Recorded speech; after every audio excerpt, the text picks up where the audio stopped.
you break your arm, you break your leg, your cortisol is secreted, and it's our natural pain reliever. We have demonized cortisol, especially on the internet. Cortisol is a very important, good hormone, right? The problem is it's being misused and it's used too much. And so your body really doesn't know if you've broken your leg or you're stressed out about your acne. And so when we start to heal, that anti-inflammatory pain relieving impact starts to decrease because you're not living off stress anymore. You start to quote unquote feel worse, but that's actually how you feel. You were just suppressing it with cortisol and adrenaline. I'm Brittany Lane, your host of the Innergize Effect podcast. I was convinced that success, freedom, and happiness work for people like me. That if I wasn't born into wealth or didn't have the right connections, I'd never really make it. But after I had my daughter, I started questioning every single belief that told me I wasn't good enough. And what I've learned is that the biggest thing that kept me from my dream life was me. My limiting beliefs ran my life on autopilot until I broke through them. Now I wake up excited with more opportunities and success than I've ever had. And I want you to feel the same. This podcast is no fluff.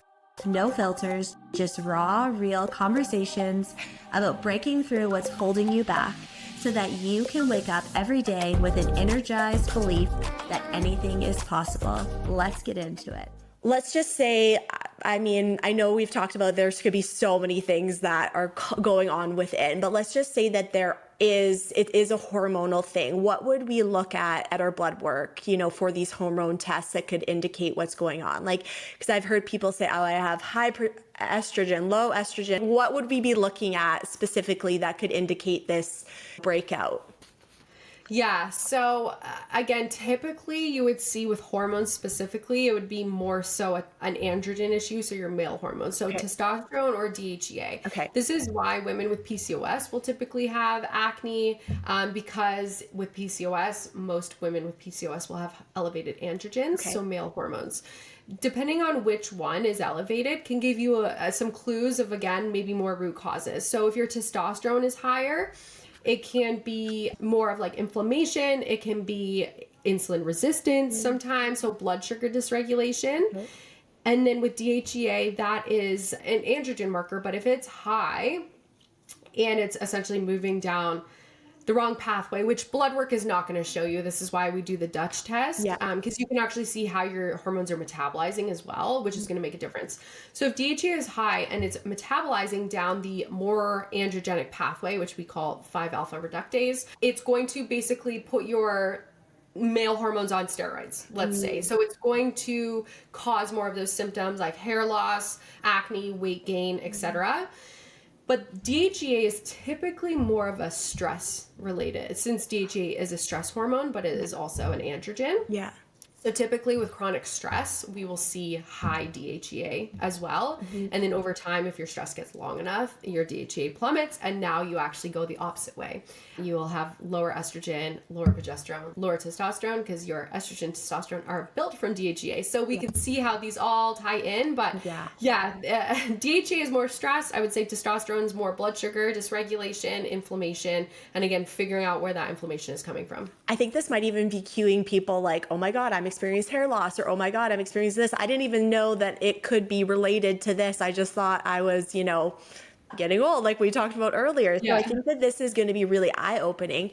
I have another question. So I know that acne can show up in different spots, and you see like those maps on Pinterest, like, oh, if it's here, it's related to this organ. Is that true? Does the location of our acne on the face give clues what's happening internally? Yeah, so I would say yes and no. I wouldn't use it as Bible all the time because it can be different for everyone. I would say I see a lot of body acne actually with gut issues like candida. So if you have any fungal overgrowth, and of course the type of acne is going to matter too. We tend to see more cystic acne with, again, things like H. pylori or parasites.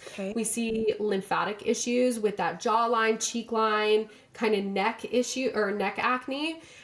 What else? I mean, gut as well on the forehead. Yes. So a lot of it does tie back to the gut and just your body's ability to not drain or detox effectively. Yeah. I mean, again, there's certain things you can do. Like if you do have, say, chest acne or back acne, I would definitely be looking in the gut in terms of things like candida overgrowth, but you can even help with, and sometimes it can be topical. It can be, not necessarily a skincare issue, but more so like if you have back acne, it's like, okay, are you washing your hair and then letting the conditioner just sit on your back? Like, are you using these pore clogging ingredients? So there's, again, so many kind of factors it can go into, but even doing like apple cider vinegar on the body acne can help because that's going to be antifungal while, again, you're working on those internal overgrowths. That is like mind-blowing because I know people that like close to me that have all those different locations, and I'm like, oh my God, okay, we didn't even think of looking at candida. Let's just say that that's like resonating with a like listener right now, and they're like, how do I test for that? Yeah, so the GI map, the gut test, does test for candida. Okay. Candida is also well tested in urine. So that organic acids that I tested my mom with the mold, that actually looks at arabinose, so a byproduct of candida as well. So that's probably a more accurate test than actually doing the GI map. Okay. But when we see it come up on the GI map, we know it's very overgrown, and there can be other clues too. So even if tests, again, are not 100% accurate all the time, right? So we do need to think about the client behind the test. So if you have a lot of symptoms of candida overgrowth, yet your lab comes back negative, a lot of the times we'll still put you on a candida protocol. So if you're having yeast infections or if you have like that fungal acne, then chances are you probably have some sort of candida overgrowth. So we'll put you on a protocol anyways and then see how your body reacts essentially. Wow. I feel like I've learned so much. I guess another question is like, why is hormonal acne so stubborn and different from other types of breakouts? I would say, I don't think it is. Okay. But I think it's people focusing on the wrong thing. Yeah. So again, when you think of hormonal acne, you think I need to fix my hormones. How do most people fix their hormones? Hormone reducing medications or hormone balancing, if you will, medications or birth control, or supplements, right? Maybe they'll go on saw palmetto to draw out the androgens, or they'll go on DIM to reduce your estrogen or Vitex or whatever it is. But the issue for the hormone imbalance is still there. So that's why it's stubborn, because you're doing things that are very much Band-Aid fixes and not actual real solutions. Yeah. And like you had said earlier, it just clicked as you're talking. It's if it is actually just skin, like acne, those topical are working because it's not, it's treating that because it's actually surface level, but it sounds like hormonal is this deeper root cause that we're looking to fix. Yeah, exactly. So what are some mindset shifts or ways that we could emotionally cope while trying to heal? Because like, I know just how debilitating it could be. And when I would get down that rabbit hole of being like, oh my God, I have such bad hormonal acne, it would honestly get worse. And I remember one day being like, I'm just going to start again talking about mine. My skin is clear, my skin is healthy. And I did notice subtle shifts, but are there anything that you suggest, like while they're going through this, that, they could tell themselves or ways to cope? While I have you, I want to ask you a question. Do you know the quickest way to become your most authentic self? The version of you who is capable of anything and feels exhilarating to be. The version of you that calls in wealth, love, and your dream life where anything is possible. Here it is. We usually have a major block that we don't see. But once we discover it and know it, we become aware of it. And that's when we can start to make changes, even unconsciously.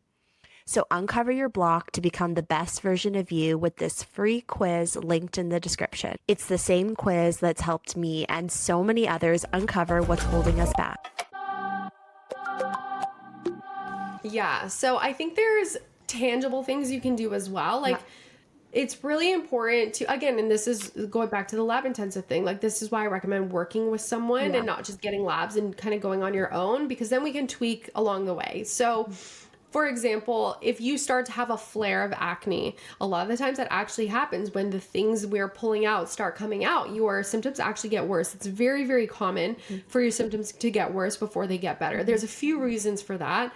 First of all, when we are reducing the stress in our body, cortisol is anti-inflammatory. You break your arm, you break your leg, your cortisol is secreted, right, to take away some of that pain. It's our natural pain reliever. We have demonized cortisol, especially on the internet, but cortisol is a very important, good hormone, right? The problem is it's being misused and it's used too much.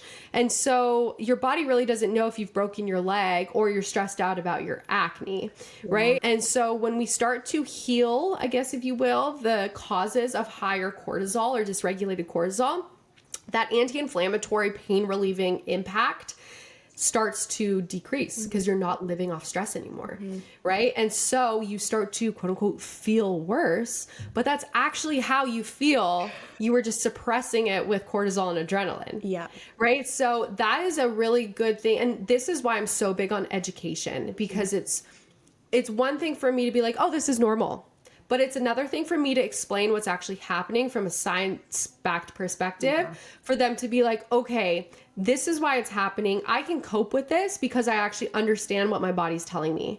Rather than freaking out and being like, oh my God, why is my body doing this? I don't know what to do, and then spiraling. Right. So learning and understanding your body, my clients are probably never going to know as much as I do, but they don't need to. Right. They need to know the things that are relevant to them. And if I just tell you, well, you're probably reducing your stress, and that's why you feel a little bit crummy right now, until we start fixing the actual issue. We're like, okay, I can deal with this if I know it's short term and temporary. Right. So that's a big one. I also think, honestly, your circle is such an important thing. And this is why we have the community aspect in our programs, because we do get a lot of clients and they're like, my family thinks I'm crazy, or my friends don't get it. And it's hard to be.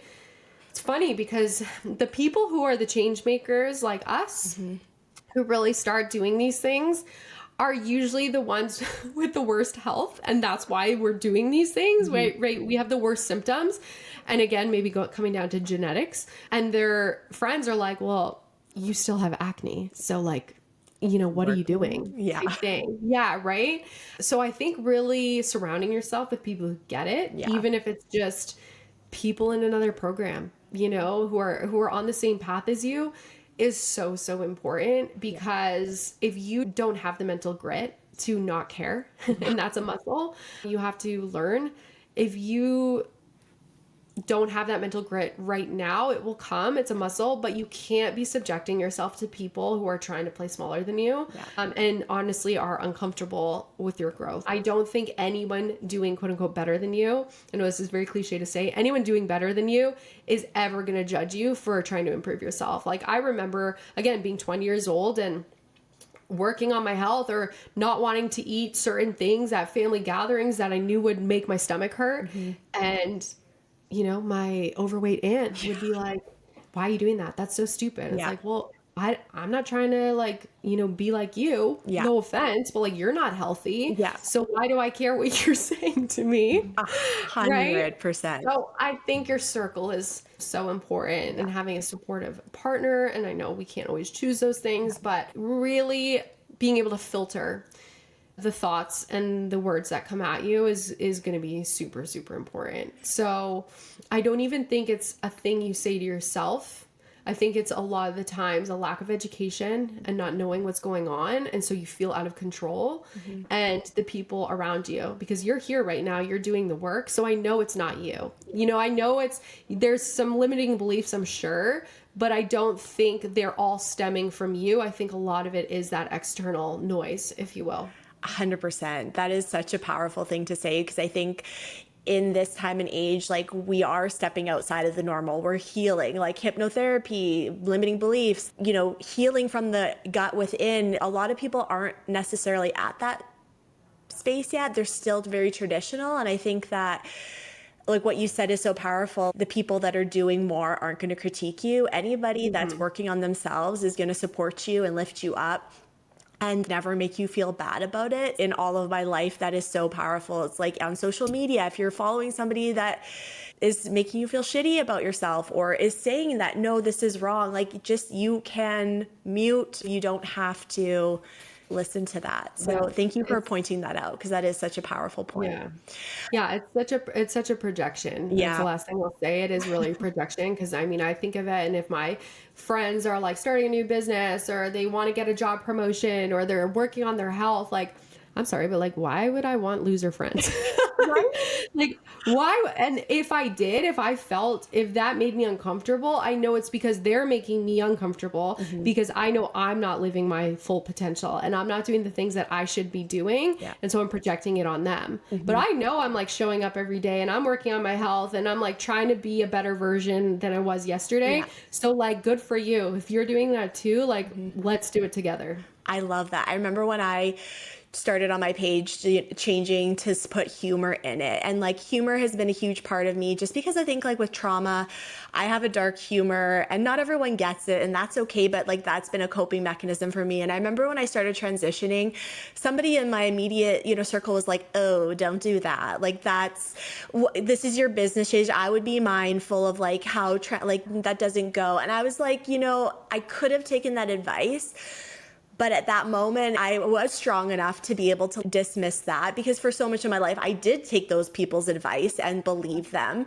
And I was like, no, like this feels true and authentic to me. And people were like, well, how does hypnotherapy and humor and fashion and mom, how does that go together? And I'm like, it doesn't, but it's me and that's it. And that's what makes it a success. Like not everyone needs to visualize it or understand or agree with it. If it feels right for you, you get to do that. You don't need permission or anyone to be like, that's good. It's like, well, screw you. I'm going to do me. As an ex-people pleaser, that's so hard for me to say, but it's like, I'm doing me. Do I want to be happy or do I want to make you happy? So I love that you pointed that out. So I feel like getting the gut testing is like the first thing you would do. But if I were to ask if there was one change someone could make today to start balancing their gut and hormones, what would it be? Oh, that's so hard. Okay. You know what? If we want to start from a mineral perspective, because of course, again, minerals are going to fuel your cells to work efficiently everywhere else, I'd say start getting in more sodium and potassium. Everyone focuses on magnesium. Magnesium's great, but we actually need sodium and potassium to dissolve our other minerals like magnesium.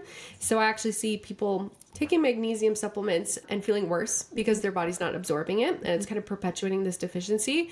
So I'd say more sodium and potassium, which is what your doctor is going to tell you to do the opposite. They're going to say, don't eat salt. And I'm not talking about table salt. I'm talking about good unrefined Celtic sea salt.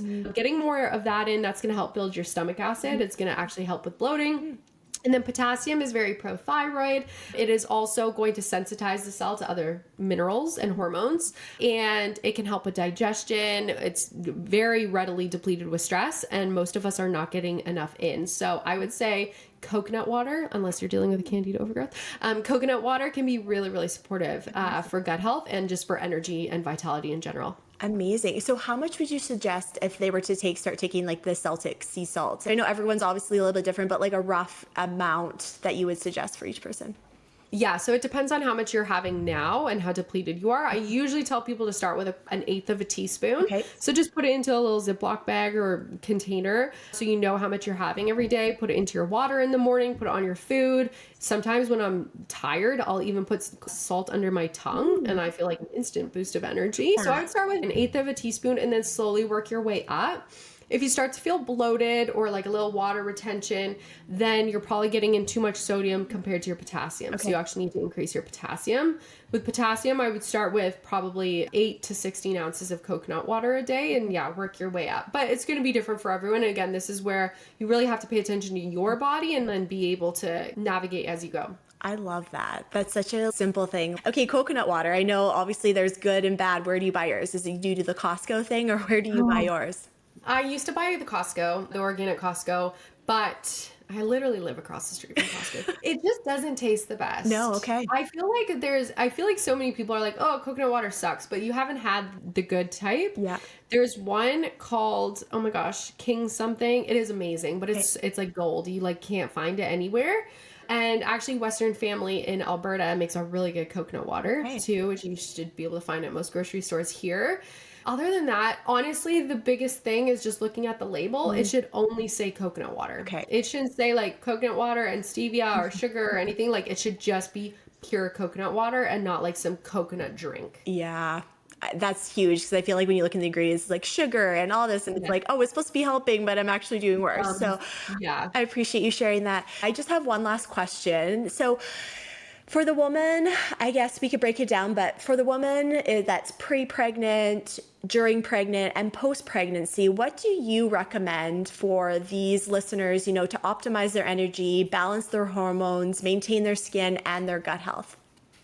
Yeah, so pre-pregnancy, I feel like this is the biggest thing, because a lot of women don't start thinking about fertility until they decide they want to get pregnant. Yeah.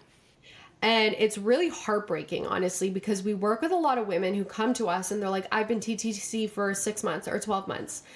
And then we run their labs and we figure out why that might be happening. And it's like, well, we've got like at least 6 months of correcting these imbalances. And I wouldn't recommend trying to conceive while you're detoxing or on a parasite cleanse or anything. And it's so deflating. Yeah. Because anyone who's tried to get pregnant knows that when you want to get pregnant, you want to get pregnant yesterday. And so it's hard, because sometimes they'll just go to the fertility clinic because it's faster, right? Or it's promised to be faster, at least, right? Mm-hmm.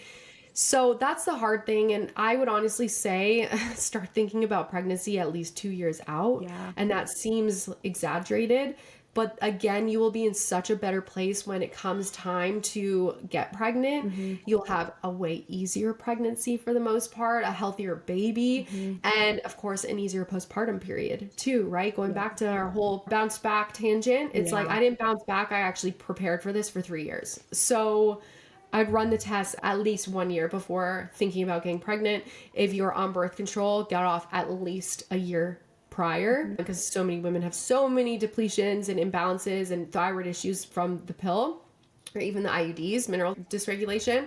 And then when we are pregnant, I always recommend running your minerals, because again, we can do it in a really safe way for baby, and that is going to help with things like morning sickness and nausea. You have a lower risk of, again, PPA, PPD. You have a lower risk of gestational diabetes. Minerals are amazing for pregnant women. We lose, I think, about 10% of our mineral stores when we're pregnant. And like I said, most women are going in already depleted, right? From dieting and over-exercising and the birth control pill and drinking and all the things that we do. I'm still recovering. And then postpartum, it really depends. If you're breastfeeding, again, you are a little bit more limited. I like to err on the side of caution, but HTMA testing, my Renew Your Energy program, is amazing for postpartum, because I don't try to give them too much to work on. It's really what I do in my day that only takes a couple minutes here and there, but makes huge, huge differences. Yeah. And then if you're not breastfeeding, you can pretty much go straight into any of the other testing that you want to do. So for example, I'm breastfeeding still, not a lot, but I want to wean her in a couple months so that I can do my gut tests and kind of get my house in order before I start trying for baby number 2, because again, the more pregnancies you have, the more depleted you are, the harder it is to bounce back in a way of not like your body, but I mean like your literal health and your mental health. So honestly, my biggest advice is the sooner you can do it, the better. But in saying that, it's also never too late to start. Yeah, do it for you. Yeah, you want to have a baby, but also like you deserve, we talked about, to feel good, and do it just for your own well-being. Yeah, exactly. I love that. Okay, Jenn, I could literally talk to you for 5 more hours, which I think we'll have to have another podcast, but where can everybody find you? I know we talked a little bit about your programs, but anything else you want to share about where to find you and about you? Yeah, so my Instagram is Life as Jenn. So I have tons of information and free education there. And then I also have a free podcast. It's kind of like a 5-episode podcast on gut health. Amazing. So if this has sparked your interest, there's lots of really cool information in there. That should be in my link in my bio. And then I've just actually added 3 episodes onto that about motherhood and preconception and all that stuff. So I would definitely recommend checking that out, because it's free, obviously. And that's such a good starting point too. It's like you're intrigued and you can learn more. I just want to thank you so much. I learned so much today from you. And I think so much what you've said has probably sparked aha moment for the listener, because there's been so many moments where I'm like, that's me, or that's someone I know. So thank you for all of your insight. I am just like so grateful. It was just like jumping on with an old friend. It was so easy. So thank you so much for being here. And I can't wait to chat more. Yeah, thank you.